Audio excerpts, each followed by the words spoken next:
সম্মানিত সাথী ও বন্ধুগণ, কোরবানি আমাদের একেবারেই দোরগোড়ায় চলে এসেছে। সেজন্য কোরবানিকে সামনে রেখে আজ আমরা প্রশ্নোত্তরে কোরবানি এটা জানার চেষ্টা করব ইনশাআল্লাহ বিদিনিল্লাহ। 50টিরও বেশি প্রশ্ন কোরবানি প্রসঙ্গে আমি একত্র করেছি, যে প্রশ্নগুলোর উত্তরগুলো আমাদের জানা খুবই প্রয়োজন, এবং প্রশ্ন পেশ করে সাথে সাথে সংক্ষেপে আমরা তার উত্তর দেওয়ার চেষ্টা করব ইনশাআল্লাহ।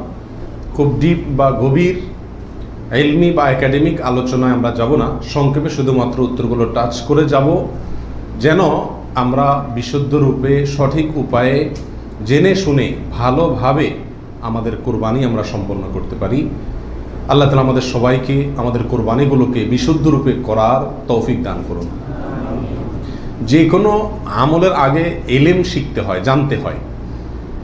আমলের আগে ইলম জরুরি।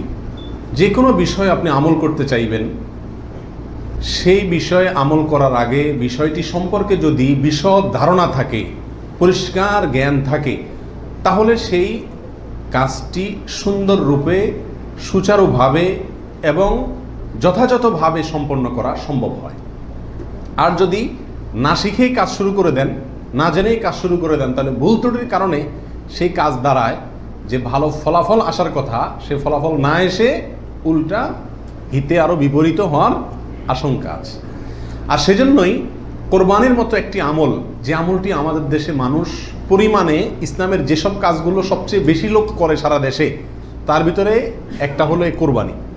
বেনামাজিও করে, বেরোজগারিও করে, ইসলামের অনেক কিছু না মানলে কি হয়েছে, কোরবানিটা করে। তো যেহেতু দেশের বিরাট একটা অংশ মুসলমানদের তারা কোরবানি করে, অন্য কোনোটা করুক আর না করুক, ঈদের নামাজটা পড়ে, কোরবানিটা করে। তো সেজন্য এই কোরবানিটাও যে করি আমরা, সেটাও বা কতটা বিশুদ্ধ হচ্ছে, এটা বড় প্রশ্নের বিষয়। সেজন্য আমরা জেনে নেব অল্প কথায় এই কোরবানি প্রসঙ্গে যে জিজ্ঞাসাগুলো আছে, যে প্রশ্নগুলো আছে সেগুলো। কারণ প্রশ্নের মাধ্যমে মানুষ কোনো কিছু শিখলে, সেটা সাধারণ আলোচনার মাধ্যমে শিখলে যতটা মনে থাকে তার চাইতে বেশি মনে থাকে। আল্লাহ তাআলা আমাদের সবাইকে উপকারী ইলম সবসময় গ্রহণ করার তৌফিক দান করুন। প্রিয় ভাইয়েরা, কোরবানি প্রসঙ্গে কোরআনে কারীমের একটি আয়াত আমি তেলাওয়াত করেছি।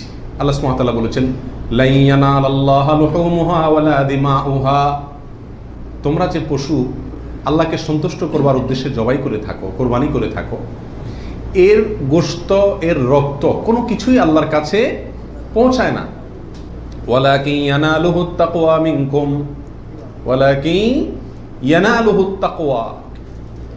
কিন্তু তোমাদের অন্তরে যে তাকওয়াটা আছে, কোন মানসিকতা নিয়ে, কোন উদ্দেশ্য নিয়ে, কেন তুমি কোরবানি করছো, কোরবানি করার সময় তোমার মনের ভেতরকার অবস্থাটা কি, সেটা কিন্তু আল্লাহর কাছে ঠিকই পৌঁছে যায়। গোশত রক্ত জমিনেই থেকে যায়, দুনিয়াতেই থেকে যায়, উপরে ওঠে শুধুমাত্র তোমার অন্তরের ইচ্ছাটা, বাসনাটা। এই জন্য কোরবানি করার আগে সবচেয়ে গুরুত্বপূর্ণ পয়েন্ট হলো নিয়তকে খালেস করে নেওয়া। কি করে নেওয়া ভাই?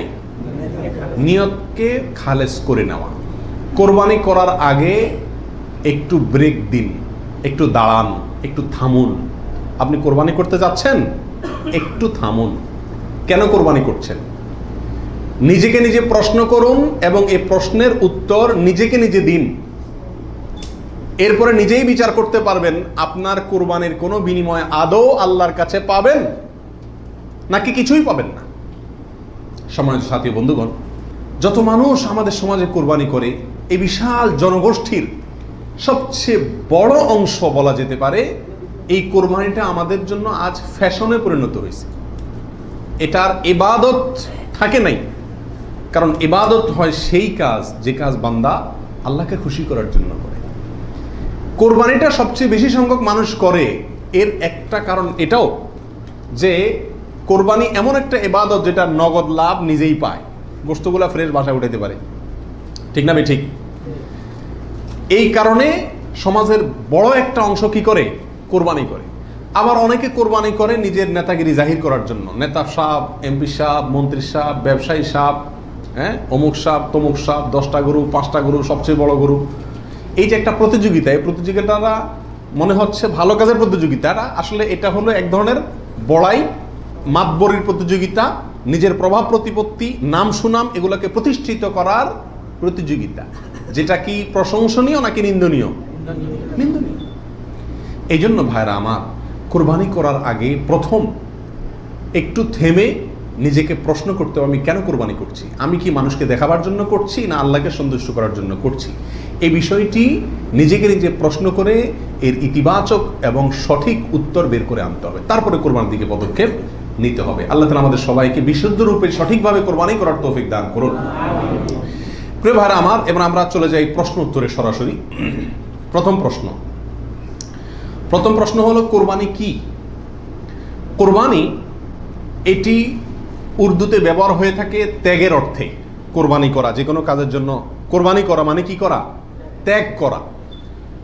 এই পশু কোরবানিকে কোরবানি বলা হয় এই জন্য যে এই কোরবানিটাও আসলে মূলত কি? ত্যাগেরই শিক্ষা বহন করছে। ইব্রাহিম আলাইহিস সালামের ত্যাগের স্বাক্ষর এই পশু কোরবানি। এর মাধ্যমে ইব্রাহিম আলাইহিস সালাম যে আল্লাহর জন্য বিশাল বড় ত্যাগ করেছিলেন, আল্লাহর কথাকে মানতে গিয়ে নিজের জীবনের সবচেয়ে বড় পরীক্ষার সম্মুখীন হয়েছিলেন এবং তিনি ত্যাগ করে পরীক্ষা উত্তীর্ণ হয়েছেন।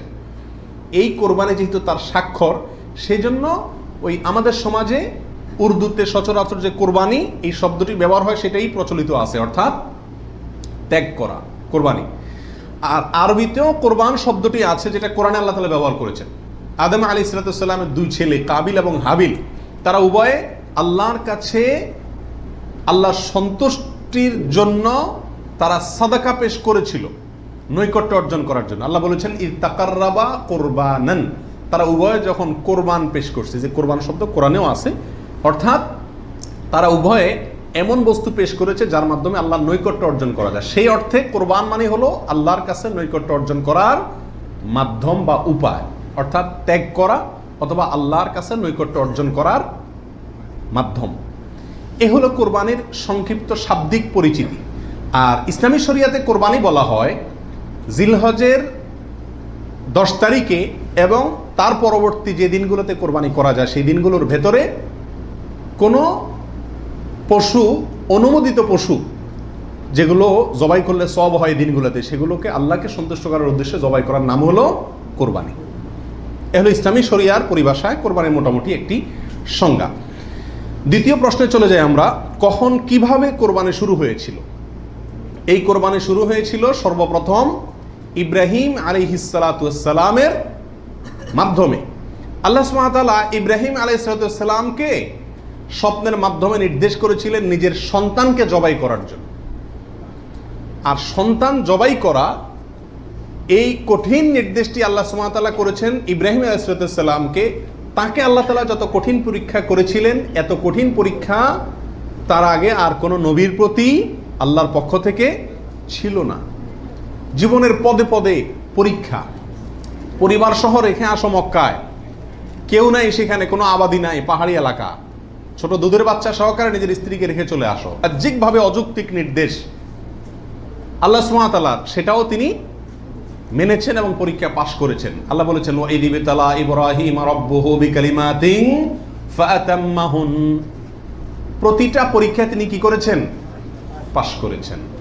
তো কোরবানির প্রেক্ষাপট হলো সংক্ষেপে এই অল্প কথায়, আল্লাহ সুবহানাহু ওয়া তাআলা ইব্রাহিম আলাইহিস সালামকে তার নিজের সন্তানকে আল্লাহ সন্তুষ্টির উদ্দেশ্যে জবাই করার জন্য, কোরবানি করার জন্য নির্দেশ করেছেন।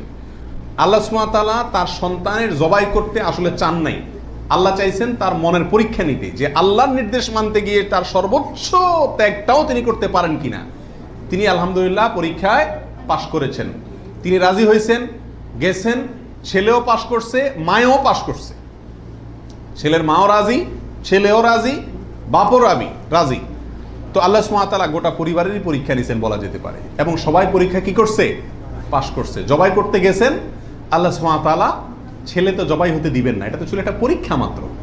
আল্লাহ সুবহানাহু ওয়া তাআলা সেখানে অন্য একটা পশু, দুম্বা বা এই জাতীয় কোনো পশু আল্লাহ সুবহানাহু ওয়া তাআলা দিয়ে দিলেন। অন্য একটা পশু ওই ছেলের জায়গায় আল্লাহ তাআলা দিয়ে দিলেন। ছুরি উনি চালালেন, এরপরে দেখলেন যে ছেলে দাঁড়ায় আছে, পশু জবাই হয়েছে। এ হলো কোরবানির সূচনা, প্রথম পশু কোরবানি। আজকে আমরা যে কোরবানি করছি এর সূচনা ছিল এভাবে। কার মাধ্যমে? ইব্রাহিম আলাইহিস সালামের মাধ্যমে। সেই কোরবানি আমাদেরকে কি শিক্ষা দেয় ভাই?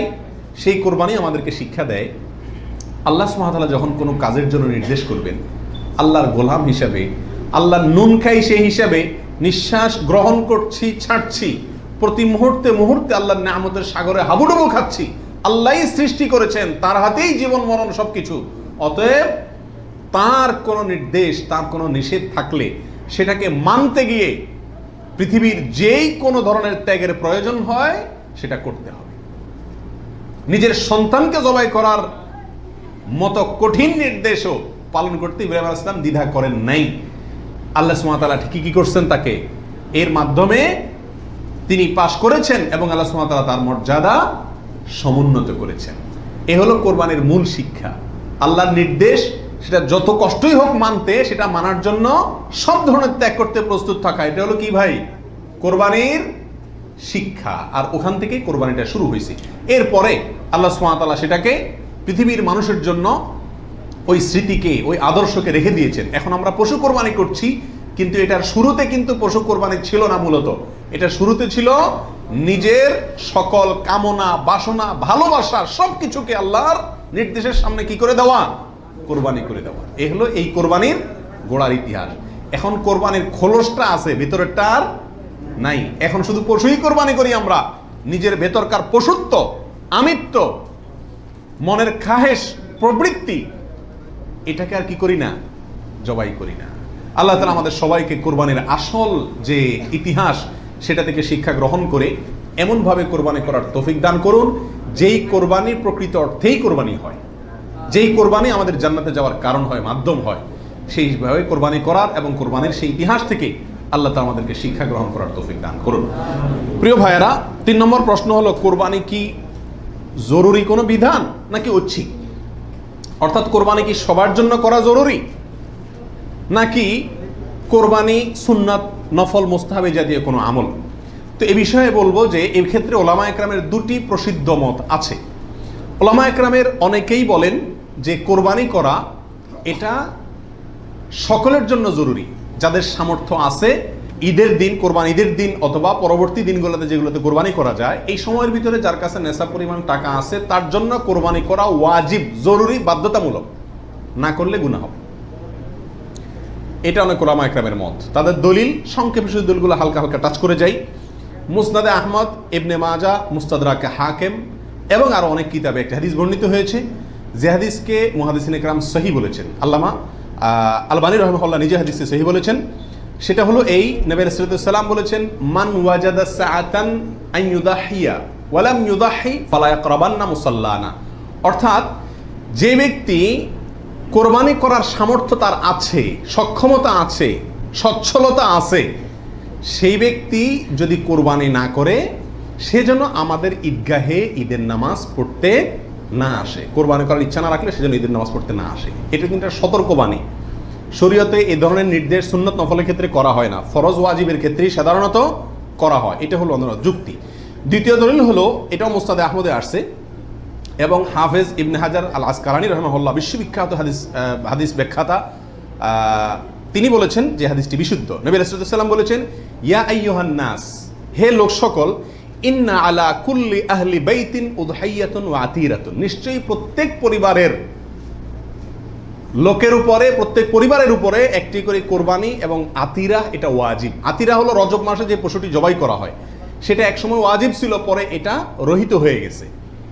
তো এখানে নবী রাসূলুল্লাহ সাল্লাল্লাহু আলাইহি ওয়াসাল্লামের ভাষা হলো ইন্না আলা কুল্লি আহলি বাইতিন, প্রত্যেক পরিবারের উপরে কোরবানি করা জরুরি। জরুরি, আলা এই শব্দটি জরুরি অর্থ বোঝানোর জন্যই আসে। এটিও বিশুদ্ধ হাদিস। তাহলে আরো অনেকগুলো হাদিস আছে এই জাতীয়, যে হাদিসগুলোর আলোকে ওলামা ইকরামের একটা অংশ বলেন যে এই কোরবানি ওয়াজিব। ইমাম আজম আবু হানিফা রাহিমাহুল্লাহর মত এটা। এর বিপরীতে অনেক ওলামা ইকরাম বলেন কোরবানি করা ওয়াজিব নয়, এটা সুন্নাতে মুআক্কাদা। সুন্নাতে মুআক্কাদা মানে কি?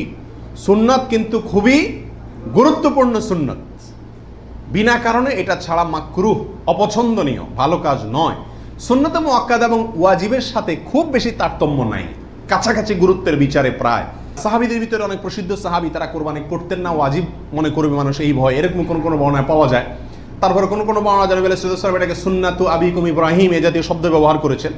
এসব কারণে ওনারা সুন্নত বলেন, সুন্নতে মুআক্কাদা বলেন। যাই হোক, সর্বসাকুল্যে এই কোরবানি খুবই গুরুত্বপূর্ণ একটি বিধান, এটা হলো নিশ্চিত। ওয়াজিবের মতটা গ্রহণ করলে এটা বেশি সতর্কতা হয় এবং ইখতিলাফ এবং মতপার্থক্যের ঊর্ধ্বে উঠা যায়, এবং অনেকগুলো বর্ণনা এর পক্ষে রয়েছে।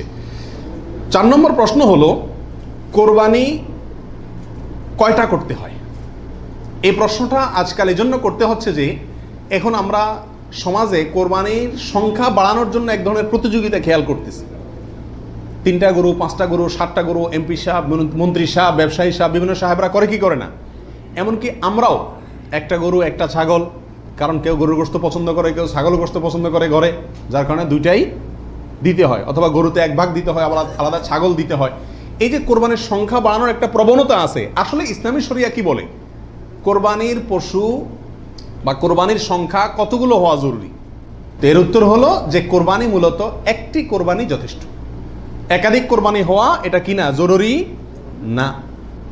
নবী আলাইহিস সালাতু ওয়াস সালামের ব্যাপারে সুনানে তিরমিজিতে একটা হাদিস আসছে, যেটা কি ইমাম তিরমিজি হাসান বলেছেন, অন্যান্য উলামা একরাম অনেকে জয়ীফ বলেছেন। কিন্তু জয়ীফ বললেও ওই একই বিষয়ে আরো বিভিন্ন হাদিস আছে। সর্বসাকুল্যে উলামা একরামের বিষয়টা প্রমাণিত। সেটা হলো যে নবী আলাইহিস সালাম 10 বছর মদিনাতে বসবাস করেছেন হিজরতের পরে, এবং এই 10 বছরের প্রতি বছর তিনি কোরবানি করেছেন। প্রতি বছর তিনি কি করেছেন? এবং 2টি হৃষ্টপুষ্ট ভেড়া তিনি কোরবানি করেছেন, 2টি করেছেন।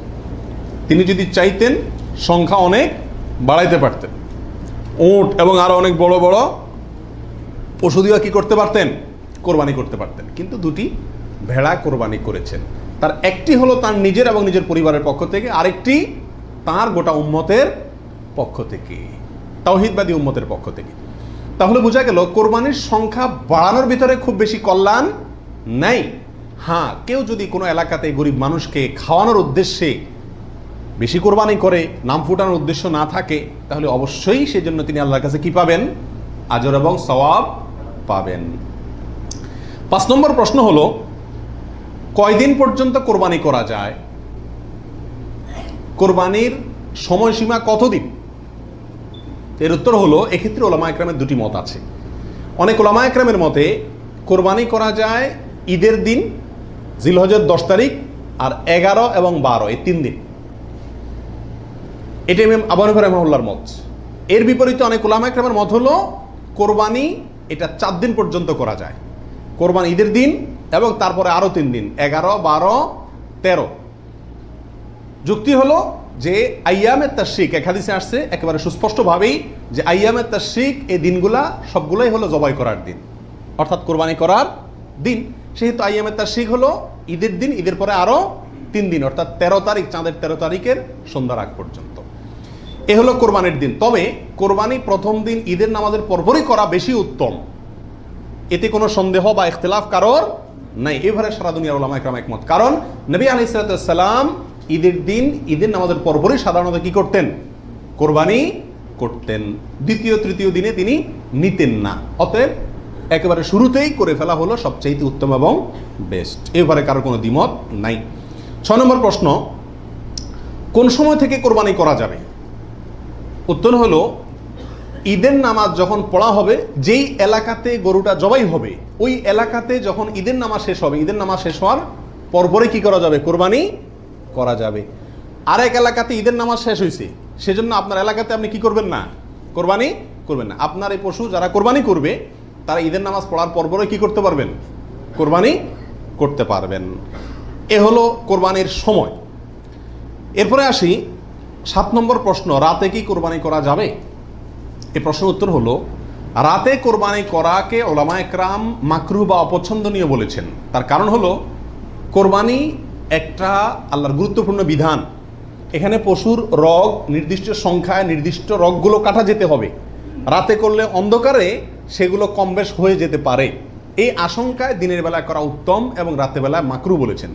তবে যদি পর্যাপ্ত আলোর ব্যবস্থা থাকে এবং এরকম কোনো ভুল হওয়ার আশঙ্কা না থাকে, তাহলে রাতেও কোরবানি করা যাবে, অর্থাৎ এই দিনগুলোতে আর কি, যে দিনগুলোতে করা যায়।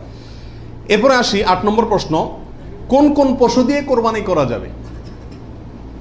আপনি হাঁস মুরগি দিয়ে কোরবানি দিলে কোরবানি হবে কিনা? তো এর উত্তর হলো, বড় পশুর ভিতরে তিন ধরনের পশু, আর ছোট পশুর ভিতরে তিন ধরনের পশু, এগুলো দিয়ে কি করা যাবে? কোরবানি দেওয়া যাবে। বড় পশুর ভিতরে কোরবানি দিতে পারবেন উট, গরু, মহিষ, এগুলো দিয়ে। মহিষ দিয়ে দিতে পারবেন কিনা এটা নিয়ে ওলামায়ের ভিতরে সামান্য ইখতিলাফ আছে। অনেকে মহিষকে গরুর অন্তর্ভুক্ত করেছেন, অনেকে করেন নাই। যার কারণে যারা করেছেন তারা বলছেন করা যাবে, যারা করেন নাই তারা বলছেন করা যাবে না। এই জন্য একান্ত অনন্য উপায় না হলে সেদিকে না যাওয়াই ভালো, ইখতিলাফের দিকে। আর ছোট পশুর ভিতরে তিনটা, দুম্বা, ছাগল এবং ভেড়া, এগুলো দিয়ে কি করা যাবে? কোরবানি করা যাবে। এছাড়া অন্য কোনো পশু দিয়ে, এই গৃহপালিত পশু ছাড়া আপনি হরিণ দিয়ে অথবা অন্য কোনো হালাল পশু যেটা গৃহপালিত না, সেটা দিয়ে কি করা যাবে না? কোরবানি দেওয়া যাবে না, দিলে কোরবানি হবে না। 9 নম্বর প্রশ্ন হলো, গাভী এবং ষাঁড় উভয়টা দিয়ে কোরবানি দেওয়া যাবে? কি বলেন? গাভী এবং ষাঁড় দুইটা দিয়ে কোরবানি দেওয়া যাবে? যাবে। গাভী দিয়েও দেওয়া যাবে, ষাঁড় দিয়েও দেওয়া যাবে। 10 নম্বর প্রশ্ন হলো, পশুর বয়স কত হতে হবে? কত বছর বয়স হলে আপনি সেই পশু দিয়ে কি করতে পারবেন? কোরবানি দিতে পারবেন। এর উত্তর হলো, পশু যদি হয় সবচেয়ে বড় পশু অর্থাৎ উট, তাহলে সেক্ষেত্রে সেটার বয়স হতে হবে কমপক্ষে 5 বছর। কত বছর? 5 বছরের নিচে যদি ওটের বয়স থাকে, ওইটা এমনি জবাই করতে খাইতে পারবেন, কিন্তু কোরবানি হিসাবে কি করতে পারবেন না, জবাই করলে ওটা কোরবানি আদায় হবে না। গরু যদি হয় তাহলে সেক্ষেত্রে তার বয়স হইতে হবে কমপক্ষে 2 বছর। আর ছাগল, দুম্বা, ভেড়া এগুলো যদি হয় তাহলে তার বয়স হইতে হবে কমপক্ষে 1 বছর। তাহলে ছোট পশুগুলা 1 বছর, গরু 2 বছর, ওট 5 বছর। ছোট পশুর মধ্যে আবার দুম্বা, ভেড়া এগুলো যদি 6 মাসের বয়স, 7 মাস, 8 মাসের বয়সেরটা দেখতে 1 বছরটার মতো বড় দেখা যায় তাহলে চলবে, কিন্তু ছাগলের ক্ষেত্রে পরিপূর্ণ কি হইতে হবে? 1 বছর হওয়া লাগবে। 11 নম্বর প্রশ্ন হলো, দাঁত দেখে বয়স নির্ধারণ করে আমাদের দেশে, এটা কি ঠিক নাকি বেঠিক? কি বলেন আপনারা? এটা ঠিক। কারণ হলো, পশু বিশেষজ্ঞ যারা আছেন, পশু সম্পর্কে যারা ভালো বুঝেন, পশু লালন পালনে যারা দক্ষ, অভিজ্ঞ, তারা পশুর গালের ভেতরকার বিশেষ ধরনের দাঁত যখন একটা বের হয় তখন বুঝেন এটা 1 বছর হয়েছে, 2টা বের হলে বুঝেন 2 বছর হয়েছে, এবং এটা অভিজ্ঞতা দ্বারা মোটামুটি প্রমাণিত, প্রতিষ্ঠিত। যার কারণে ওইটার উপরে নির্ভর করে বছর নির্ধারণ করা, নির্ণয় করা কি আছে? সঠিক। তবে কোনো পশু যদি নিশ্চিতভাবে জানা যায় তার বয়স 1 বছর, 2 বছর বা যেই পরিমাণ বয়স হওয়া দরকার সেই পরিমাণ বয়স হয়েছে কিন্তু দাঁত উঠে নাই, তবুও সেটা দিয়ে কি দেওয়া যাবে? কোরবানি দেওয়া যাবে। দাঁতটা মেইন না, মেইন হলো বয়সটা ওই পরিমাণ হয়েছে কি না। ওই বয়সে হওয়ার পরও কি থাকতে পারে? দাঁত নাও থাকতে পারে। এরপরে আসি 12 নম্বর প্রশ্ন, ত্রুটিযুক্ত পশু দিয়া কোরবানি দিলে কি কোরবানি হবে? ত্রুটিযুক্ত পশু, একটা পশুর ভিতরে কোনো দোষ আছে, ত্রুটি আছে, সমস্যা আছে, রোগবালাই আছে, ওইটা এমনি জবাই করে খাইতে পারবেন, কিন্তু কোরবানি দিলে কোরবানি হবে কি না? এর উত্তর হলো, কিছু কিছু ত্রুটি আছে, যেই ত্রুটিগুলো থাকলে পশু কোরবানি করলে ওই কোরবানি যথেষ্ট হবে না। আর কিছু কিছু ত্রুটি আছে যেগুলো থাকলেও কি দেওয়া যাবে? ওই ত্রুটি সহকারে কোরবানি দিলে কোরবানি হয়ে যাবে। কোন ত্রুটিতে আপনার কোরবানি দিলে কোরবানি হবে না? একটা হলো ল্যাংড়া হওয়া, এমন ল্যাংড়া যে ল্যাংড়ার কারণে সে পশুর পালের সাথে চললে পিছায় যায়, তাদের সাথে তাল মিলায় ধরে রাখতে পারে না, অথবা জবাই করার জায়গা পর্যন্ত হেঁটে যাওয়ার ক্ষমতা নাই, তাকে ঠেলা নিয়ে যেতে হয়, ছেঁচড়ায় নিয়ে যেতে হয়, শক্তি নেই পায়ে, 1 পা হোক 2 পা হোক, এরকম ল্যাংড়া খোঁড়া যদি হয় তাহলে ওইটা দিয়ে কোরবানি দিলে কি হবে না? যথেষ্ট হবে না, হাদিসে সুস্পষ্টভাবে নিষেধ করা আছে। আরেকটা হলো যে এই পরিমাণ রুগ্ন, অসুস্থ, রোগা, যে রোগার কারণে সে চলাফেরা করতে পারে না, বা ওই যে হাঁটা শক্তি নেই, প্রচণ্ড রোগা, দুর্বল, সেটা দিয়ে কোরবানি দিলেও কি হবে না? কোরবানি হবে না। আরেকটা হলো যে অন্ধ, এমন অন্ধ হয়, চোখ কানা অথবা চোখ অন্ধ, অথবা চোখে এমন সমস্যা আছে যে সমস্যার কারণে সে দেখে না, স্বাভাবিকভাবে ঘাস টাস রাখলেও সে বুঝে না কোনটা কি, অথবা ওই জায়গা পর্যন্ত দেখে একা একা যেতে পারে না, উষ্ঠা খায়, তার মানে চোখে বড় সমস্যা আছে, এরকম থাকলে এটা দিয়ে কি হবে না? কোরবানি হবে না। একটা শিং অথবা 2টা শিং গোড়া থেকে উঠে গেছে, একেবারে গোড়া সহ উঠে গেছে, এরকম যদি হয় ওটা দিয়ে কোরবানি দিলেও কোরবানি হবে না। তবে যদি সামান্য হয়, সামান্য কান কাটা, সামান্য শিং ভাঙা, সামান্য একটু পায়ে সমস্যা, সামান্য একটু অসুখ বিসুখ আছে, এরকম যদি হয় সেগুলো দিয়ে কোরবানি দিলে কি হবে? কোরবানি হয়ে যাবে। অর্থাৎ ত্রুটি যদি ছোট হয় সমস্যা নাই, বড় ত্রুটি যদি হয় তার কারণে কি হবে না? ওই পশু দিয়ে কোরবানি দিলে কোরবানি যথেষ্ট হবে না। 13 নম্বর প্রশ্ন হলো, কেনার পর যদি ত্রুটি দেখা যায় তাহলে কি করবে? আপনি ভালো পশু কিনে নিয়ে আসলেন, কোরবানি করবেন, রেখে দিচ্ছেন, খাওয়াচ্ছেন, হঠাৎ করে দেখা গেল চোখের সমস্যা, যে কোনো কারণে পা ভেঙে গেছে, বড় ধরনের সমস্যা হয়েছে, তখন কি করবেন? উত্তর হলো, যদি আপনি গরিব মানুষ হন তাহলে সেক্ষেত্রে যেটা আছে ওইটাই জবাই করবেন। আর যদি আপনার সামর্থ্য থাকে তাহলে সেক্ষেত্রে আপনার ওইটার বদলে আরেকটা পশু কিনে সেটাকে কি করবেন? কোরবানি করবেন। এরপরে আসেন 14 নম্বর প্রশ্ন, কোরবানির দিন হাঁস মুরগি জবাই করা জায়েজ আছে কিনা? আমাদের দেশে অনেকেই গ্রামের দেশে বলেন যে কোরবানির দিনগুলোতে, ঈদের দিনে কি করা যায় না? হাঁস মুরগি জবাই করা যায় না। আসলে কতটা সঠিক? উত্তর হলো, এটা সম্পূর্ণ ভিত্তিহীন বানোয়াট কথা। এর কোনো গ্রহণযোগ্য ভিত্তি ইসলামী শরিয়াতে নাই। বরং কোরবানি ঈদের দিনে কেউ চাইলে হাঁস বা মোরগ কি করতে পারবে? জবাই করতে পারবে। তবে যদি এটাকে কোরবানির নিয়তে করে যে আমার তো গরু ছাগল দেওয়ার সামর্থ্য নয়, আমি মুরগি দিয়েই দিলাম কোরবানি, তাহলে সেক্ষেত্রে এই জবাই কি হবে না? জায়েজ হবে না। কারণ এই পশু দিয়ে কি হবে না? কোরবানি হবে না। এমনি গোশত খাওয়ার জন্য যদি জবাই করে তাহলে ঈদের দিনেও জবাই করাতে কোনো সমস্যা নাই।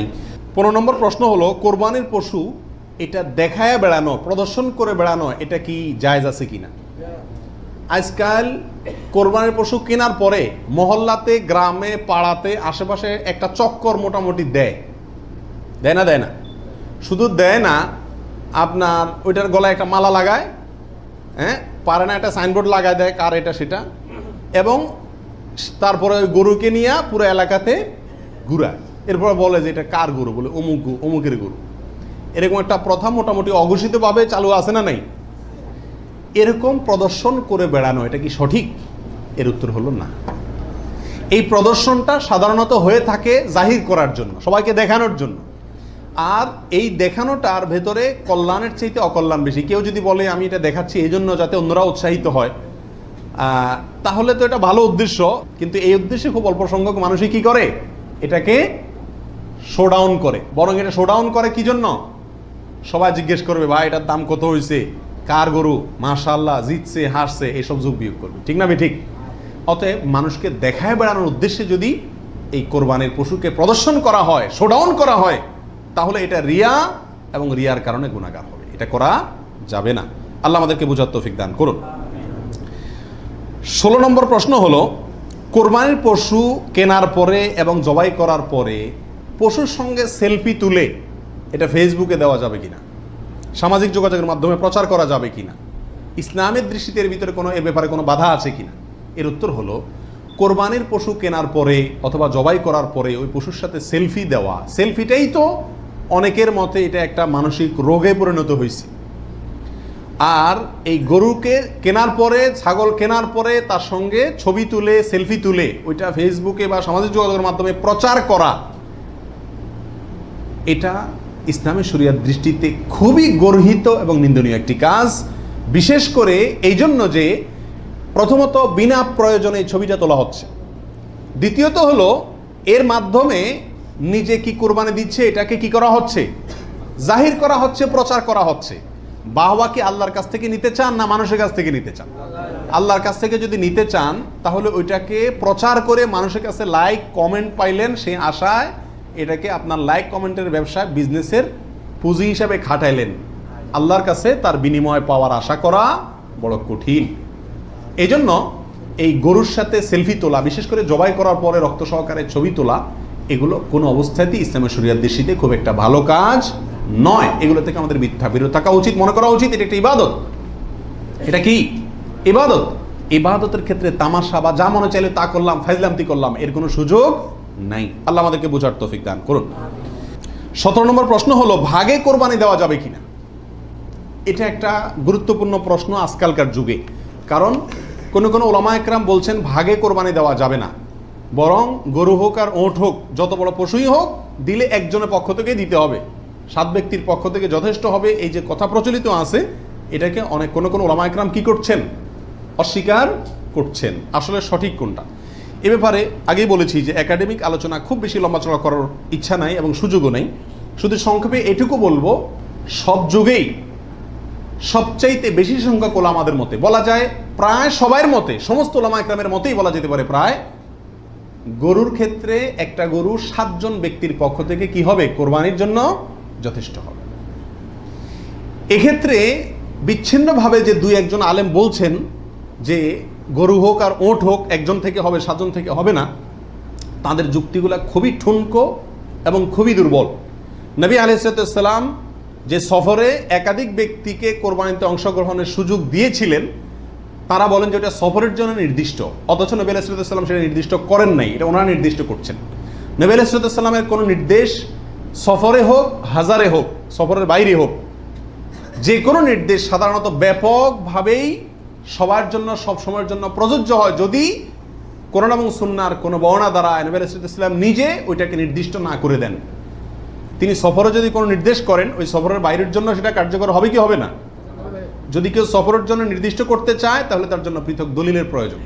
বিধায় এটাই হলো বেশিরভাগ ওলামা একরামের মত। বিচ্ছিন্নভাবে কোনো আলেমের মত থাকতে পারে, কিন্তু সে 1-2 জন আলেমের কথা না শুনে সংখ্যাগরিষ্ঠ ওলামা একরামের মতের উপর আমল করবেন। গরুর ক্ষেত্রে 7 জনের পক্ষ থেকে যথেষ্ট হবে। তবে একটা কথা এখানে বলতেই হবে, সেটা হলো উত্তম হলো একাকি দেওয়া, ভাগে না দিয়ে কিকে দেওয়া? একাকি দেওয়া। এক্ষেত্রে কারোর কোনো দ্বিমত নাই, একাকি দিতে পারলে সেটা সবচেয়ে বেস্ট এবং ভালো। 18 নম্বর প্রশ্ন হলো, পরিবারের সব সদস্য বা একাধিক সদস্য যদি সামর্থ্যবান হয় তাহলে সবাই দিবে, নাকি গোটা পরিবারের পক্ষ থেকে একজন দিলেই চলবে? নবী আলাইহিস সালাম থেকে এক্ষেত্রে একটা হাদিস বর্ণিত হয়েছে, যেটা একটু আগে আপনাদেরকে শুরুতে আমি শুনেছি, মুসনাদ আহমদে বর্ণিত হয়েছে এবং আরও অনেক হাদিসের কিতাবে কাছাকাছি হাদিস বর্ণিত হয়েছে। নবী আলাইহিস সালাম বলেছেন যে প্রত্যেক পরিবারের উপরে একটি কোরবানি জরুরি, প্রত্যেক পরিবারের উপরে উযহিয়াতুন, একটি কোরবানি জরুরি, আলা কুল্লি আহলি বাইতিন, এই ধরনের শব্দ তিনি ব্যবহার করেছেন, প্রত্যেক পরিবারের উপরে। এই হাদিস থেকে বোঝা যায় কোরবানি এটা এক পরিবারে একাধিক সদস্য যদি হয় সামর্থ্যবান, তথাপি যিনি মূল কর্তা তিনি দিলেন তাহলে সবার পক্ষ থেকে হয়ে যাবে। এর বিপরীতে ওলামা ইকরামের আরেকটি মত আছে, যেটা ইমাম আবু হানিফা রাহিমাহুল্লাহর মত, সেটা হলো কোরবানি পরিবারের একাধিক সদস্য যদি সবাই যদি সামর্থ্যবান হয় তাহলে প্রত্যেকের পক্ষ থেকে দিতে হবে।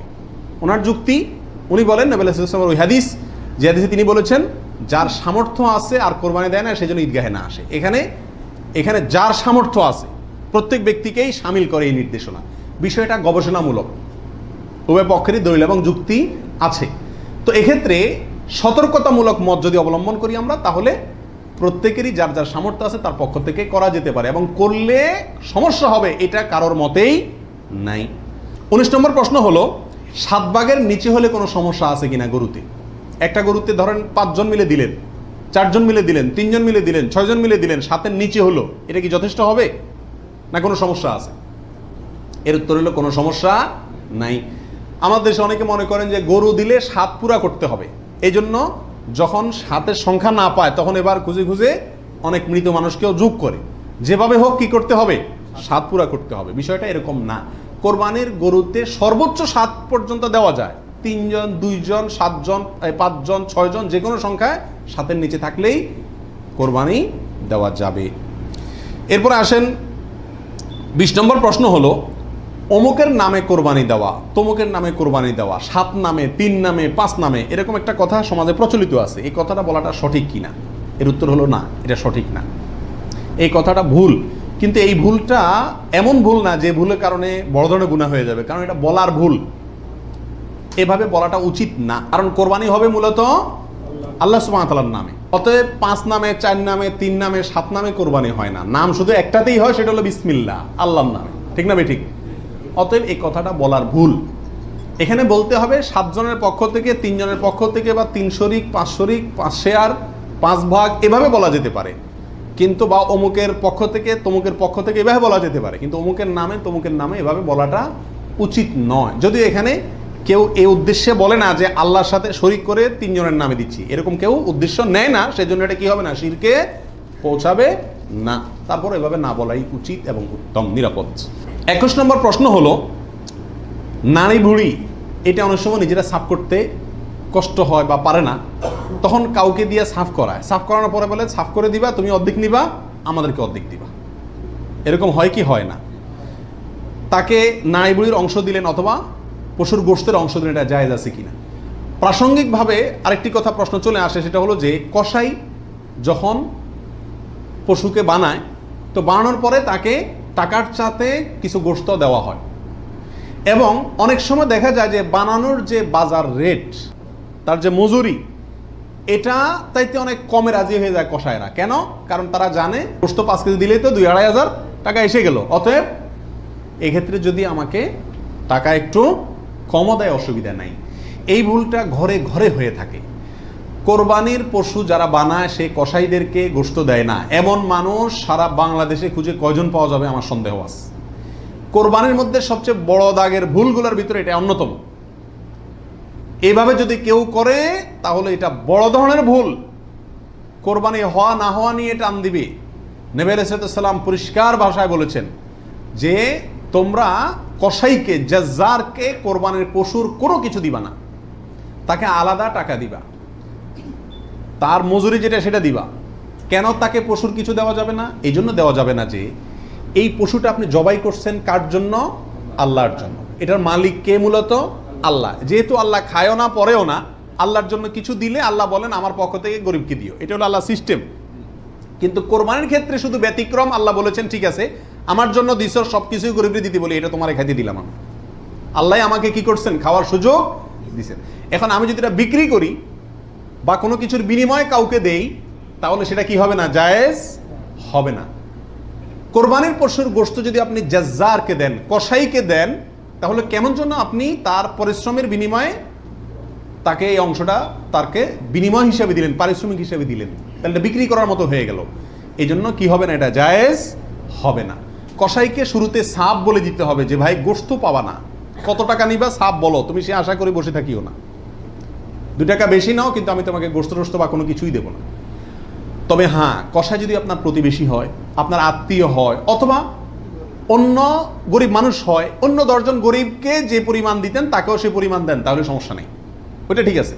কিন্তু অন্য গরিবদেরকে দেন আধা কেজি করে, তারা দেন 5 কেজি, সমস্যা আছে। কারণ 4.5 কেজি আপনি কেন দিলেন? তাকে কাটছে সেজন্য, এটা বিনিময় হয়ে যাচ্ছে, এই জন্য এটা করা যাবে না। অতএব নাড়ি বুড়িও যদি কেউ সাফ করে, তাকেও কি দেওয়া যাবে না?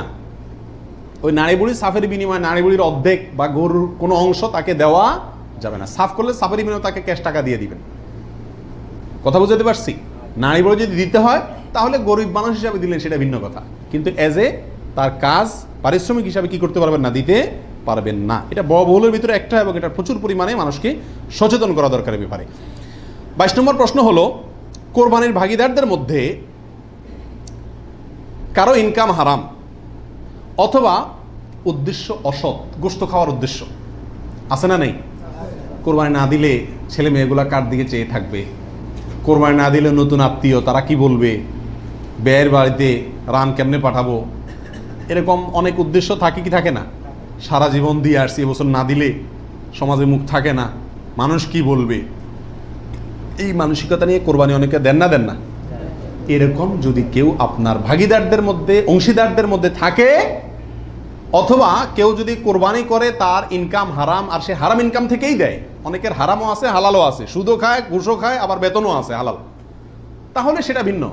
একজনে কোরবানির পশুতে হারাম ইনকাম ইনভেস্ট করছে আপনি জানেন, অথবা তার উদ্দেশ্য অসৎ, তাহলে এই পশুতে আপনি এবং আরো যে কয়জন অংশগ্রহণ করবে কারোর কোরবানি হবে না।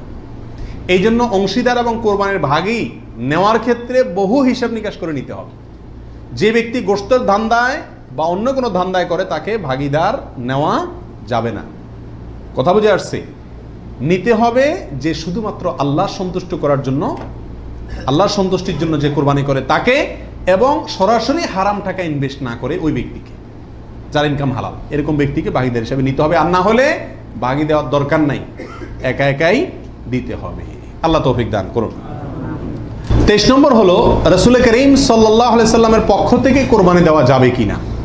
আমাদের দেশে প্রচুর পরিমাণে মানুষ রাসূল করিম সাল্লাল্লাহু আলাইহি সাল্লামের পক্ষ থেকে কি দেয়? কোরবানি দিয়ে থাকে। এর উত্তর হলো, রাসূল আকরাম সাল্লাল্লাহু আলাইহি সাল্লামের নামে উম্মত হিসাবে আপনি তার পক্ষ থেকে কোরবানি দিতে পারবেন। নবী আলাইহিস সালাম নিজেও কোরবানি দিয়েছেন তার উম্মতদের পক্ষ থেকে। তবে মৃত ব্যক্তির নামে কোরবানি দেওয়ার ক্ষেত্রে জীবিত ব্যক্তির সাথে মিশিয়ে দেওয়া, মিক্স করে দেওয়া, জীবিত ব্যক্তির সাথে অধীনস্থ করে মৃত ব্যক্তির নাম যোগ করা বা তার পক্ষ থেকে দেওয়া, এটা হলো সবচেয়ে ঝামেলামুক্ত এবং মতপার্থক্যের ঊর্ধ্বে উঠা। কথা বুঝতে পারছি? শুধুমাত্র মৃত ব্যক্তির নামে স্বতন্ত্র কোরবানি না দিয়ে জীবিত ব্যক্তির নিজের নামের সঙ্গে মৃত ব্যক্তিকে যুক্ত করে দিলেন। এই মতটাই হলো সবচাইতে সতর্কতামূলক মত এক্ষেত্রে মৃত মানুষের পক্ষ থেকে কোরবানি দেওয়ার ক্ষেত্রে। 24 নম্বর প্রশ্ন হলো, মা বাবা, স্ত্রী, বড় ভাই এদের কাউকে খুশি করার জন্য কারোর পক্ষ থেকে, সমাজে বলে কারোর নামে, কোরবানি দেওয়া যাবে কি যাবে না? উত্তর হলো না। এটা রিয়া, লৌকিকতা, মানুষ দেখানো, এটা শিরকে আসগর। আমাদের সমাজে একটা সমস্যা দেখা দেয় কোরবানির সিজন আসলে। কথার কথা, একটা পরিবারে আপনি একটা গরুতে একটা অংশ কোরবানি দিবেন অথবা ছাগল কোরবানি দিবেন, সেক্ষেত্রে মা চায় যে আমার নামে দেখ, মানে আমার পক্ষ থেকে দেখ, বাপে চায় যে আমার পক্ষ থেকে দেখ। এখন ছেলে চিন্তা করে কারে খুশি করব। অনেক সময় স্ত্রী স্বামী দুজনের ভিতরে চায় যে আমার নামে দেখ, বড় ভাইয়ের নামে না দিলে বড় ভাই মুখ কালো হয়, এই জন্য কার নামে দিবে এটা নিয়ে এক ধরনের হেজিটেশনে মানুষ ভুগে। এক্ষেত্রে অনেক সময় অংশ বাড়ায় দেয় শুধু মাকে খুশি করার জন্য, যে ওনার নামেও কি করলাম, একটা দিলাম। এটা এক ধরনের রিয়া বা লৌকিকতা। যদিও যদি সওয়াবের উদ্দেশ্যে থাকে যে উনি ভালো কাজ করতে চান, সেই হিসাবে ওনাকে আমি ভালো কাজে সহায়তা করলাম, তাহলে ভিন্ন কথা। কিন্তু সাধারণত এই চিন্তাটা খুব কমই থাকে। এই জন্য কাউকে খুশি করার টার্গেটটা কোরবানিতে থাকা উচিত না। আর মা বাবা বা অন্যদেরও মনে রাখা উচিত, যার সামর্থ্য আছে সে দিবে, যে মূল কর্তা সে দিবে। এক্ষেত্রে আমার নামে দিল না, অমুকের নামে দিল না, অমুকের পক্ষ থেকে দিল না, এই জন্য মন খারাপ করা তাদেরও উচিত না, এটা বোকামি। 25 নম্বর প্রশ্ন হলো, কয়েকজন মিলে এক ভাগ কোরবানি দিতে পারবে কিনা? 2 জন, 3 জন, 4 জন, 5 জন মিলে এক ভাগ কোরবানি দিতে পারবে কিনা? প্রবাসে দেখা যায় একটা রুমে 3 জন 4 জন আছে, তো কোরবানিদের দিন 4 জন মিলে যায় কি করে, একটা ছাগল কিনে নিয়ে আসে, আয়না জবাই করে। তো 4 জন মিলে যদি একটা ছাগল দেয়, অথবা একটা অংশ গরুতে হোক অথবা ছাগলে হোক, কোরবানিতে যদি একাধিক ব্যক্তি যদি এক অংশ দেয়, কোরবানি হবে? হবে না। একটা অংশ একজন দিবে, সেখানে কয়েকজন যদি সেখানে অর্থায়ন করে, কয়েকজন ভাগ বসায়, আর এক অংশ কয়েকজন মিলে দেয়, তাহলে কি হবে না? কোরবানি হবে না, ওটা গোশত খাওয়া হবে। প্রবাসে যারা, যেসব ভাইয়েরা, লক্ষ লক্ষ ভাইয়েরা প্রবাসী আছেন, দেখা যায় যে 5 জন, 6 জন, 7 জন একটা রুমে আছেন, তো তারা সবাই মিলে একটা ছাগল কিনে এনে গোশত খান, কোরবানি তাদের উদ্দেশ্য থাকে না। আমি তাদেরকে অনুরোধ করব যে আপনারা কেন একটা পদ্ধতি অবলম্বন করেন না, যাতে আপনাদের কোরবানির সওয়াব হবে, গোশতও খাওয়া হবে। সেটা হলো এই, আপনাদের 6 জনের মধ্যে সবাই টাকাটা একজনকে মালিক বানায় দেন, যে ভাই আপনি সিনিয়র মানুষ বা আপনি বড় ভাই, আপনাকে আমরা সবাই মিলে 100 করে 500 রিয়াল দিলাম, আপনি এই টাকা দিয়ে একটা ছাগল আয়না কোরবানি করেন। উনি ওনার জন্যই কোরবানি করলো, আপনারা সবাই টাকাটা দিলেন, তাহলে আপনারা যে সহায়তা করলেন সব পেলেন কি পেলেন না? আর ওনার কোরবানিটাও হয়ে গেল, গোশতও খাওয়া হয়ে গেল, একসাথে সবগুলা পাখি এক ডিলে মারা গেল। আর যদি সবাই ঈদের দিনই জবাই করবেন ছাগল, তাহলে কোরবানি কেন করবেন না? একটু চালাক হলেই কোরবানির সওয়াবটাও হয়ে যাচ্ছে, গোশত খাওয়াটাও হয়ে যাচ্ছে। প্রবাসী ভাইদের ভিতরে এই সমস্যাটা প্রচুর পরিমাণ দেখা যায়, যে 5-6 জন মিলে ছাগল কিনে কোরবানির নিয়ত কেউই করে না, অথবা সবাই মিলে কোরবানির নিয়ত করে, যার দুইটাই কি ভুল। 26 নম্বর প্রশ্ন হলো, কোরবানির টাকা অন্য কেউ যদি দিয়ে দেয়, তাহলে কোরবানি হবে কিনা? আমি গরিব মানুষ, আমি কোরবানি করতে চাচ্ছি, অথবা সামর্থ্যবান, আমাকে একজনে টাকা দিয়ে দিল যে আপনাকে একটা ছাগল দিয়ে দিলাম, অথবা আপনার ছাগলের টাকা দিয়ে দিল যে আপনি কোরবানি দিয়েন। আমার পক্ষ থেকেই কোরবানি দেওয়ার জন্য কেউ আমাকে টাকা দিয়ে সহায়তা করলো, হেল্প করলো, এতে আমার কোরবানি দিলে কোরবানি হবে কি হবে না? কি বলেন আপনারা? হবে। যদি কেউ টাকা দিয়ে আপনাকে কোরবানির জন্য সহায়তা করে, ছাগল কিনে দিল, গরু কিনে দিল, কোরবানির অংশের টাকা দিয়ে দিল, আপনার পক্ষ থেকে কোরবানি দেওয়ার জন্যই আপনাকে টাকা দিছে, তার টাকা দিয়ে আপনি নিজে কোরবানি দিলেন নিজের পক্ষ থেকে, এটাতে কোনো অসুবিধা নাই। যে কোনো অর্থনৈতিক ইবাদতে অর্থটা যদি দ্বিতীয় পক্ষ দিয়ে দেয়, অন্য কেউ দিয়ে দেয়, এবং তার টাকা দিয়ে আপনি ইবাদতটা করেন, তাহলে জায়েজ আছে। যেমন আপনি হজ করবেন, আপনি ওমরা করবেন, আপনাকে হজের টাকাটা আমি দিয়ে দিলাম, আপনি হজ করবেন, আমি দিয়ে দিলাম, আমি এটা আমার পক্ষ থেকে করার জন্য দেই না, আপনার হজ আপনি করেন, আমি টাকা দিয়ে দিলাম, হেল্প করলাম আপনাকে, অথবা কিছু হেল্প করলাম, এটাতে কোনো অসুবিধা নাই। ওমরার ক্ষেত্রেও নাই, ঠিক কোরবানির ক্ষেত্রেও অন্য কেউ টাকা দিলেও আপনার পক্ষ থেকে কোরবানি করার জন্য যদি অর্থায়ন করে বা সহায়তা করে বা টাকা দেয়, সেই টাকা দিয়ে আপনি কোরবানি দিলে কি হবে? আপনার কোরবানি হয়ে যাবে। 27 নম্বর প্রশ্ন হলো, লোন করে কোরবানি করা যাবে কিনা? হাওলাত করে, ঋণ করে কোরবানি করা যাবে কিনা? এর উত্তর হলো যাবে। যদি সেই ঋণের টাকাটা দেওয়ার মতো ব্যবস্থা বা ইচ্ছা সদিচ্ছা থাকে, তাহলে ঋণ করেও কি দেওয়া যাবে? ঋণ করে ভালো কাজ করা যায়।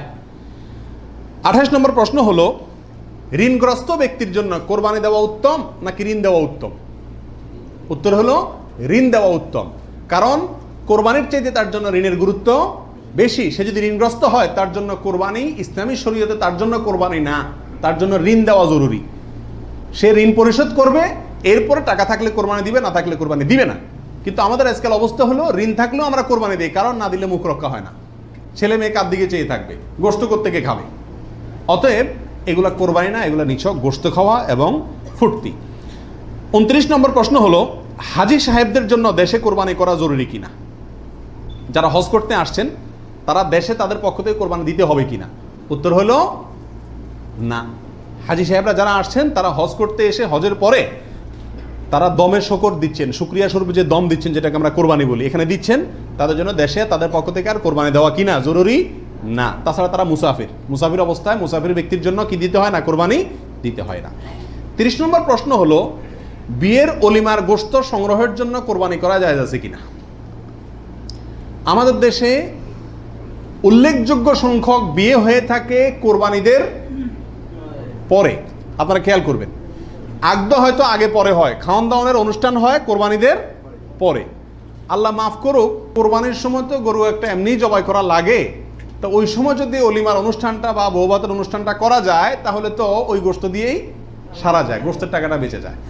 যদি কারোর এরকম উদ্দেশ্য থাকে তাহলে সেক্ষেত্রে তার কোরবানি হবে না। আর যদি কেউ মনে করে যে না, ঈদের পরে সবাইকে পাইতে সুবিধা হয় সেজন্য ওই টাইমটাতে করতেছি, অথবা আপনার কোরবানি করলাম অলিমার জন্য আলাদা গরু জবাই করলাম, অথবা আপনার কোরবানির গোশত অলিমার জন্য করি না, আমি অলিমা করলেও একটা গরু দেই, অন্য বছর না থাকলেও একটা গরু আল্লাহর জন্য দেই, এরকম যদি কেউ থাকে তাহলে তার জন্য জায়েজ আছে। আর তা না হলে এই কোরবানির গোশত দিয়ে অলিমা সারা, অনুষ্ঠান সারা, এটা যদি ওই উদ্দেশ্যে করে তাহলে সেক্ষেত্রে এটা কোরবানি হবে না, বরং এটা এক ধরনের তামাশা হবে কোরবানির নামে। 32 নম্বর প্রশ্ন হলো, কোরবানির সুন্নাহ পদ্ধতি কি? কোন দিকে ফিরে জবাই করতে হবে? এর উত্তর হলো, কোরবানির সুন্নাহসম্মত পদ্ধতি হলো পশুকে মাথা দক্ষিণ দিকে দিয়ে পাও কেবলামুখী করে তারপরে বিসমিল্লাহি আল্লাহু আকবার বলে কি করতে হবে? জবাই করতে হবে। জবাই করার ক্ষেত্রে সাধারণত পশুর কানকে গলার দিকে টেনে ধরলে যে জায়গায় এসে কান থামে, ওই জায়গা বরাবর যদি ছুরি চালানো হয় তাহলে খুব দ্রুত পশুর জবাই হয়ে যায়, কষ্ট কম হয়, হাঁডি টাডির উপরে যায় না সাধারণত। বাকি এই জায়গাটা ধরে যেখানে হাড্ডি নেয় সেখানে ছুরি চালানো এবং পশ্চিম দিকে ফিরিয়ে দক্ষিণমুখী করে করা। যদি কেউ অন্য কোনো দিকে ফিরে করে ফেলে তাহলেও তার কোরবানি হয়ে যাবে, কিন্তু এটা সুন্নার খেলাফ হলো। রাসূল আকরাম সাল্লাল্লাহু আলাইহি সাল্লাম থেকে এভাবে কোরবানি করাটাই প্রমাণিত আছে। 32 নম্বর প্রশ্ন হলো, কোরবানির ভাগিদারদের নাম জপা কোরবানির পরে এটা জরুরি কিনা? আপনারা দেখবেন ভাগিদারে কোরবানি যদি দেয় তার লিস্ট লিখতে লিখতে অবস্থা খারাপ হয়ে যায়, এবং যিনি কোরবানির পশু জবাই করেন ওই হুজুর নাম নিতে নিতে অবস্থা খারাপ। আল্লাহর নামে এতবার নেয় কিনা সন্দেহ, এতবার ওই ভাগিদারদের নাম নেয়, কারণ ভালো করে নাম নিলে টাকা পাওয়াও, কোরবানি জবাইয়ের টাকা পাওয়াও কঠিন হয়ে যাবে। তো এটা জরুরি কিনা? উত্তর হলো এটা মুস্তাহাব। কোরবানি করার পরে আল্লাহুম্মা তাকাব্বালহু মিন ফুলান ফুলান ফুলান, আল্লাহ এটাকে অমুকের পক্ষ থেকে নাম ধরে তাদের পক্ষ থেকে কবুল করুন, এরকম বলাটা মুস্তাহাব, উত্তম। রাসূল আকরাম সাল্লাল্লাহু আলাইহি ওয়াসাল্লাম নিজেও বলেছেন, আল্লাহ এটা আমার পক্ষ থেকে কবুল করেন, এটা আমার উম্মতের পক্ষ থেকে কবুল করেন, আমার পরিবার, এটা আমার উম্মতের পক্ষ থেকে। তাহলে এভাবে সবাইয়ের পক্ষ থেকে কোরবানি যে কয়জন দিচ্ছে তাদের পক্ষ থেকে কোরবানি হচ্ছে এই কথাটা, এবং তাদের পক্ষ থেকে আল্লাহ কবুল করেন, এটা বলাটা উত্তম, মুস্তাহাব কিন্তু কিনা কোনো কারণে যদি এটা কেউ বলতে ভুলেও যায়, নিয়ত যেহেতু আছে আল্লাহ জানেন, অতএব কি হয়ে যাবে? কোরবানি হয়ে যাবে। 33 নম্বর প্রশ্ন হলো, শ্বশুর বাড়ি থেকে কোরবানির পশু হাদিয়া নেওয়া জায়েজ আছে কিনা? জোরে সোরে এই কালচারটা ইদানিং ছড়াইতেছে, মানুষের টাকা পয়সাও হয়েছে, তো এই জন্য ওই মেয়ের বাপের বাড়ির পক্ষ থেকে ছেলের বাপের বাড়িতে গরু পাঠায়, ছাগল পাঠায়। আগে পাঠাইতো রান, কল্লা, গোশত। এখন গোশত, কল্লা আর রানে জামাইরাও খুশি না, আর বাপ মাও দিয়া সন্তুষ্ট না, এই জন্য পাঠায় ডাইরেক্ট গরু বা ছাগল।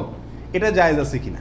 উত্তর হলো, যদি হাদিয়া হিসাবে দেয়, তাদেরও সামর্থ্য আছে, অভাব নাই, আর এটা লোকচক্ষু ভয়ে অথবা সমাজের মানুষের বলার ভয়ে বা অন্য কোনো কারণে না দেয়, এমনি আসলে হাদিয়া দিছে, তাহলে তো হাদিয়া নেওয়া তো জায়েজ আছে, বরং সুন্নাত। কিন্তু যদি এটা হয় যে না দিলে জামাই কি বলবে, জামাইয়ের মা খোঁচাবে, অমুকরা খোঁচাবে, তমুকরা খোঁচাবে, এসব কারণে যদি দেয়, তাহলে সেটা গ্রহণ করা জামাইয়ের পরিবারের জন্য কি হবে না, জায়েজ হবে না। এবং এটা খুবই বাজে একটা কালচার। উচিত তো হলো জামাই বাবা জিয়ে শাশুড়ির জন্য, শ্বশুরবাড়ির জন্য গরু ছাগল পাঠানো, এটা হলো উচিত। কারণ তারা সারা জীবন এই মেয়েটাকে বড় করে লাখ লাখ টাকা ইনভেস্ট করে মানুষ করে আমাকে দিয়ে দিছে। আমি বছরে বছরে একবার করে তাদের একটা গরু ছাগল দিতে পারলে ভালো হয়। খবরদার আবার শ্বশুরবাড়িতে দিলেন, বাহর বাড়িতে কিছুই দিলেন না। অনেকে আছে শ্বশুরবাড়ির অন্ধ, আবার সেটাও আবার সঠিক না। ব্যালেন্স রাখতে হবে। আল্লাহ তৌফিক দান করুন। 35 নম্বর প্রশ্ন হলো, বৈদ্যুতিক মেশিনে জবাই করা জায়েজ আছে কিনা। আপনারা জানেন যে উন্নত দেশগুলোতে বৈদ্যুতিক মেশিন দিয়ে জবাই করার একটা কালচার প্রচলিত আছে, বা অটোমেটিক মেশিন দিয়ে জবাই করার কালচার আছে। এটা দিয়ে জবাই করলে জবাই হবে কিনা, উত্তর হলো পশু জবাই হওয়ার জন্য শর্ত হলো পশুর নির্দিষ্ট কয়েকটা রগ আছে, রগগুলা কাটা যেতে হবে এবং রক্ত প্রবাহিত হইতে হবে। যদি কোনো বৈদ্যুতিক শক ইত্যাদির মাধ্যমে পশুকে দুর্বল করে ফেলা হয়, যে দুর্বল করার ফলে অনেক সময় বাঁচে কিনা এটাই সন্দেহ হয়, এরপরে ছুরি চালানো হয়, তাহলে ওই পশু দিয়ে কোরবানি করা জায়েজ হবে না। কারণ যদি দুর্বল বানায় তাকে কি করা হচ্ছে, জবাই করা হচ্ছে, বিধায় এটা জায়েজ নাই। আর যদি ছুরি দিয়ে করা হয় এবং মানুষের হাত না লাগে এবং বিসমিল্লাহ বলা হয়, মুসলমানে সুইচ চালায়, তাহলে সেক্ষেত্রে ছুরি দিয়ে যদি জবাই হয়, কাটা যায়, তাতে কি হবে, কোরবানি হয়ে যাবে ইনশাআল্লাহ, এবং জবাই বিশুদ্ধ হবে। 35 নম্বর প্রশ্ন হলো, জবাইয়ের সময় বিসমিল্লাহ বলতে যদি কেউ ভুলে যায় তাহলে কি করবে। এর উত্তর হলো, নিজের পশু তো নিজে জবাই করা উত্তম। যারা প্রফেশনাল জবাই করেন মৌলভী সাহেবরা, তারা তো ভুলের কথা না, কারণ তাদের অভ্যাসই আছে। নিজেটা নিজে করতে গেলে ডরে ভয়ে ভুলেও যেতে পারে। যদি কেউ ভুলে যান, ভয়ের কোনো কারণ নাই। মুসলমান যদি ভুলেও যায়, তবুও সেই পশু হালাল হবে, খাওয়া হারাম হবে না। ইচ্ছাকৃত যদি কেউ বিসমিল্লাহ না বলে, সেটা ভিন্ন কথা, সেটা সমস্যা আছে। কিন্তু ভুলে যদি বিসমিল্লাহ না বলে, তাতে পশু হালালই থাকবে, হারাম হবে না ইনশাআল্লাহ। 36 নম্বর প্রশ্ন হলো, কোরবানিকারীকে কি চুল, নখ ইত্যাদি কাটা থেকে বিরত থাকতে হবে। উত্তর হলো হ্যাঁ। নবী রাসূলুল্লাহ সাল্লাল্লাহু আলাইহি ওয়াসাল্লাম বলেছেন, মান আরাদা আন ইউদাহিয়া, যে ব্যক্তি কোরবানি করার ইচ্ছা রাখে, পোষণ করে, ফালা ইয়াখুয মিন শা'রিহি ওয়া আযফারিহি শাইআ, সেই জন্য তার নখ, চুল ইত্যাদি কোনো কিছুতে হাত না দেয়। কোরবানির ঈদের 10 দিন আগে, চাঁদ যেদিন উঠবে ওই দিন থেকে নিয়ে ঈদের দিন পর্যন্ত এগুলো করা যাবে না। কি করা যাবে না, চুল, নখ ইত্যাদি কাটা যাবে না, কাটবে না কোরবানিকারী ব্যক্তি। কোরবানি দেওয়ার পরে চুল, নখ ইত্যাদি কাটবে, এটা খেয়াল রাখা উচিত। 37 নম্বর প্রশ্ন হলো, কোরবানিকারী ব্যক্তি এই 10 দিন দাড়ি শেভ করতে পারবে কিনা। জটিল একটা প্রশ্ন। কোরবানি করবেন, বাকাওয়াতি করবেন, খুব ভালো কথা, জায়গায় এসে ধরা গেছেন, দাড়ি শেভ করতে পারবেন কিনা। উত্তর হলো না। দাড়ি তো কোরবানি করলেও শেভ করা যাবে না, না করলেও শেভ করা যাবে, এটা তো সর্বাবস্থায় চাঁচা হারাম। সেক্ষেত্রে কোরবানির এই সিজনগুলোতে এসে গুরুত্বটা আরো বাড়ে। একে তো এমনি হারাম, আবার কোরবানি করছেন, সেজন্য নবী সাল্লাল্লাহু আলাইহি ওয়াসাল্লাম বলছেন আপনি যেন না ধরেন, এগুলোতে হাত না দেন। তাহলে কোরবানি করার যদি ইচ্ছা থাকে, আল্লাহকে সন্তুষ্ট করতে আসলেই মনে চান, তাহলে এই 10 দিন দাঁড়িয়ে কি করতে পারবেন না, শেভ দিতে পারবেন না। খোঁচা খোঁচা দাঁড়িয়ে নিয়ে কি করতে হবে, মসজিদে যেতে হবে। কোরবানি দেওয়া শেষ, এবার কি করতে পারবেন, দাঁড়ি শেভ করতে পারবেন না, তাও যাবে না। আল্লাহ আমাদের বোঝার তৌফিক দান করুন। 38 নম্বর হলো, কোরবানির গোশত দিয়ে দিনের প্রথম খানা খেতে হয়, এই কথাটা কতটুকু সঠিক। উত্তর হলো পুরাই সঠিক। রাসূল আকরাম সাল্লাল্লাহু আলাইহি সাল্লাম থেকে বর্ণিত হয়েছে যে তিনি ঈদুল আজহাতে, ঈদুল ফিতরের ব্যতিক্রম করতেন। ঈদুল ফিতরে কিছু একটা মিষ্টি খেয়ে, খেজুর টেজুর খেয়ে তারপর ঈদগাহে যেতেন। আর ঈদুল আজহাতে সারাদিন কিছু খেতেন না, কোরবানির পশুর গোশত দিয়ে প্রথম খানা খেতেন দিনের।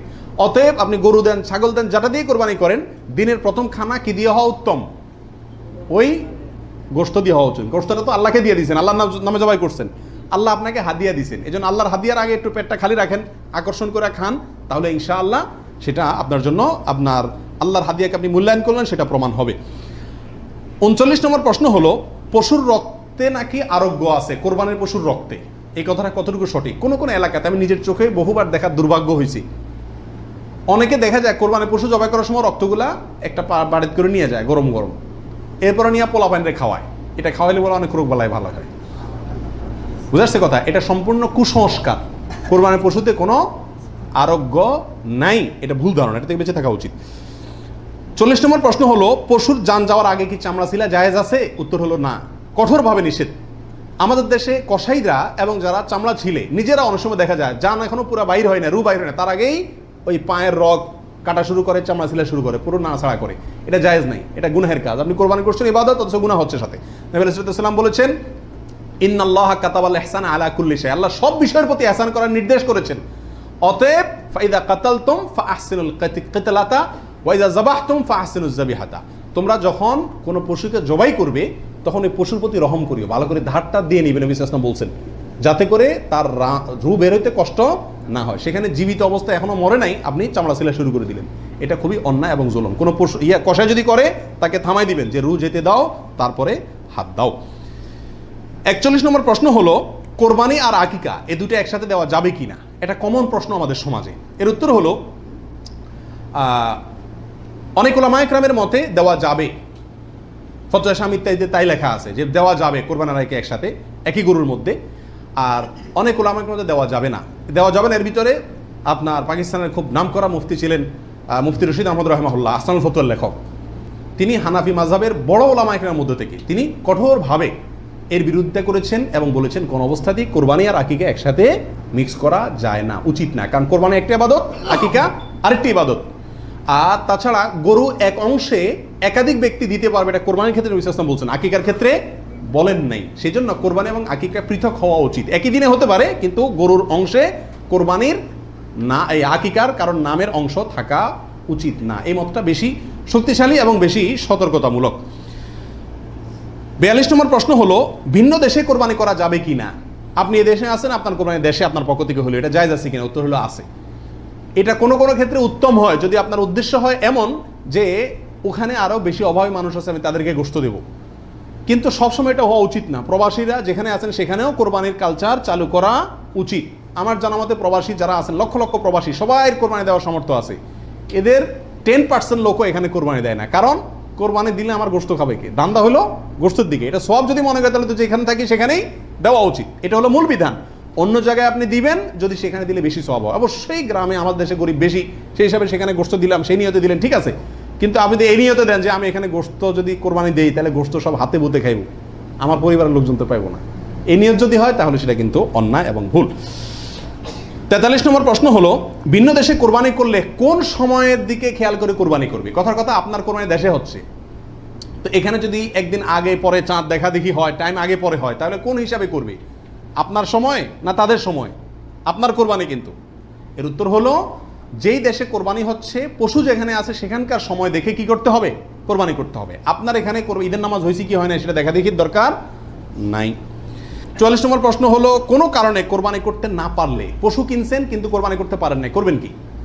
উত্তর হলো যে পরবর্তীতে কি করে দিবেন? আপনি সদকা করে দিবেন। মৃত ব্যক্তির নামে কোরবানির বিধান কি? একটু আগে যেটা বললাম, অর্থাৎ শুধু মৃত ব্যক্তির নামে আলাদা কোরবানি দেওয়া যায়, অনেক উলামায়ে কেরাম বলেন। কিন্তু অনেক উলামায়ে কেরাম বলেন যারা মৃত ব্যক্তির সাথে জীবিত ব্যক্তির সাথে মৃত ব্যক্তিকে যোগ করে দেওয়া যাবে। আপনি একটা ছাগল দিলেন, বলেন যেটা আল্লাহ আমার এবং আমার মৃত বাবার পক্ষ থেকে, এভাবে করা যাবে। আর নবী আলাইহিস সালাম একটি ছাগল তার পুরো উম্মতের পক্ষ থেকে দিয়েছেন, জীবিত মৃত সবাই মোটামুটি এর ভিতরে শামিল। 45 নম্বর গেল। 46 নম্বর হলো, কোরবানির পশুর চামড়ার বিধান কি? উত্তর হলো, কোরবানির পশুর চামড়া এটা নিজে ব্যবহার করতে পারলে সেটা করা উচিত। চামড়া প্রসেস করে ব্যবহার করতে পারলে এটা করা উচিত। কোথাও কোথাও মানুষ খায়, যদি খাইতে পারেন চামড়া পরিষ্কার করে সেটাও আপনার জন্য ঠিক আছে। কিন্তু কোরবানির পশুর চামড়া বিক্রি করা হয় আমাদের দেশে বেশিরভাগ ক্ষেত্রে, এই কাজটা অনুত্তম কাজ, অনুচিত কাজ। কেন? কারণ কোরবানির গোশত এটাও বিক্রি করে আপনি টাকাটা দানে করে দিলেন, কিন্তু এটা উচিত না, বিক্রি করবেন না। আপনি হয় সরাসরি গোশত দিবেন, না নিজে খাবেন, দুটার একটা। বিধায় কোরবানির পশুকে আপনার কোনোভাবেই এটার কোনো অংশকে বিক্রি করে তারপর টাকাটা আপনি দানে করে দিলেন, কিন্তু বিক্রি করার দিকে না যাওয়াটাই উচিত। সরাসরি ওই জিনিসটা দান করলে সেটাই বেস্ট। 47 নম্বর প্রশ্ন হলো, কোরবানির পশুর কোনো অংশ বিক্রি করা জায়েজ আছে কিনা? চামড়ার ক্ষেত্রে এই কথা চলে আসছে অনেকাংশে, তাও পৃথক করে বলতে হয় যে না, কোরবানির পশুর গোশত, হাড্ডি, বুড়ি কোনো কিছু বিক্রি করা যিনি কোরবানি করছেন তার জন্য জায়েজ নাই, উচিত নাই। তবে যাকে আপনি দান করছেন গরিব মানুষ, সে যদি নিয়ে আবার বিক্রি করে দেয় তার জন্য কি আছে? জায়েজ আছে। কোরবানির পশুর চর্বি অথবা হাড্ডি এগুলো বিক্রি করার একটা প্রথা আছে আমাদের দেশে, এটা করা যাবে না। কোরবানির ঈদের আমি খেয়াল করছি ভ্যানালারা বাইর হয়, অতিরিক্ত চর্বিগুলো আছে এগুলো কেজি দরে কিনে, হাড্ডি কিনে এগুলোকে বিভিন্ন কাজে ব্যবহার করা হয়। তো আমাদের জন্য এগুলো বিক্রি করে নিজে খাওয়ার তো প্রশ্নই ওঠে না। যদি বিক্রি করেই ফেলেন তাহলে এটা দান করে দিতে হবে গরিবকে। আর বিক্রি না করে ওটা হয় এমনি আল্লাহর রাস্তায় কাউকে দিয়ে দিবেন, আর না হলে নিজে খাবেন, ব্যবহার করবেন, বিক্রি করবেন না।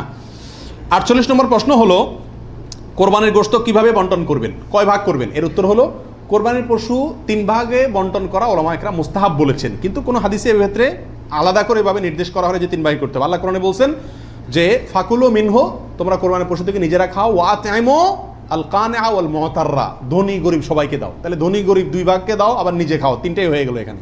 আয়াত থেকে 3 ভাগ মোটামুটি ভাবে ইঙ্গিতে বোঝা যাচ্ছে, কিন্তু এটা কোনো জরুরি কিছু না। আর সহিহ মুসলিম হাদিসে আছে নবী রাসূলুল্লাহ সাল্লাল্লাহু আলাইহি বলেছেন তোমরা নিজেরা খাও, আবার রেখেও দাও, আবার দানও করো, অর্থাৎ 3টা করা যাবে। আবার সহিহ মুসলিমের আরেক বর্ণনায় আসছে তোমরা খাও এবং মানুষকে খাওয়াও। তাহলে বোঝা গেল নিজে খাওয়া, অন্যকে দান করা সবগুলাই উত্তম এই কোরবানির গোশতের ক্ষেত্রে। 49 নম্বর প্রশ্ন হলো সমাজের ভাগ বলে একটা ভাগ প্রচলিত, যেটা জায়েজ আছে কিনা। অনেক এলাকাতে কোরবানি করার পরে সমাজের ভাগ উঠায় নেয় জোর করে বা বলা ছাড়া, জোর করা লাগে না, এমনি সবাই দেয়। এটা জায়েজ আছে কিনা? উত্তর হলো এটা উচিত না, এটা অন্যায়। কেন? কারণ আমরা 5 জন মিলে একটা গরুতে অংশগ্রহণ করলাম, দিলাম, এখন সমাজে 1 ভাগ নিয়ে তাদের মতো গরিবকেই দিল তারা, কিন্তু আমার হয়তো অন্য গরিব আছে, আত্মীয় স্বজন, আমি তাদেরকে দেবো, কিন্তু তারা তো তাদের মতো দিচ্ছে। এটা উচিত না। আমার গোশতটা আমি কি করবো না করবো সম্পূর্ণ আমাকে স্বাধীনতা দিয়েছে ইসলাম, বিধায় সেখানে এরকম অঘোষিতভাবে চাঁদাবাজি বা হয়তো অনেকে সন্তুষ্ট হয়ে দেয়, কিন্তু কারোর মনে অসন্তুষ্ট থাকতে পারে। যদি থাকে তাহলে এটা জটিলতা দেখা দিবে। এই জন্য কি হবে না, এটা উচিত হবে না, যার যারটা তাকে ভাগ করতে দেওয়া উচিত এবং উত্তম। 50 নম্বর প্রশ্ন হলো কোরবানির পশু অমুসলিমকে দেওয়া যাবে কিনা। উত্তর হলো কোরবানির গোশত অমুসলিমকে খাওয়ানো যাবে, অসুবিধা নেই, শরীয়তে কোথাও নিষেধাজ্ঞা নাই, অমুসলিমকেও খাওয়ানো যাবে। 51 নম্বর প্রশ্ন হলো কোরবানির গোশত 3 দিনে বেশি রাখা জায়েজ আছে কিনা। উত্তর হলো জায়েজ আছে, 3 দিনে বেশি রাখা যাবে না এমন কোনো কথা নাই। 52 নম্বর প্রশ্ন হলো কোরবানির গোশত শুকায় রাখা জায়েজ আছে কিনা। যে এলাকায় ফ্রিজ নাই তারা শুকায় রাখতে পারবে কিনা। অনেকে বলেন আমাদের দেশে যে কোরবানির গোশত কি কারণ যায় না, শুটকি বানানো যায় না, এতে গরুর কষ্ট হয়, পশুর কষ্ট হয় বা গুনাহ হয়। এগুলা মন গড়া কথাবার্তা, এটা সঠিক নয়। বরং যে কোনোভাবে আপনি চাইলে কি করতে পারবেন, গোশত রাখতে পারবেন। আল্লাহ সুবহানাহু ওয়া তাআলা আমাদের সবাইকে বিশুদ্ধ রূপে সঠিকভাবে কোরবানি করার তৌফিক দান করুন। জাযাকুমুল্লাহ ওয়া আখিরু দাওয়ানা আলহামদুলিল্লাহ।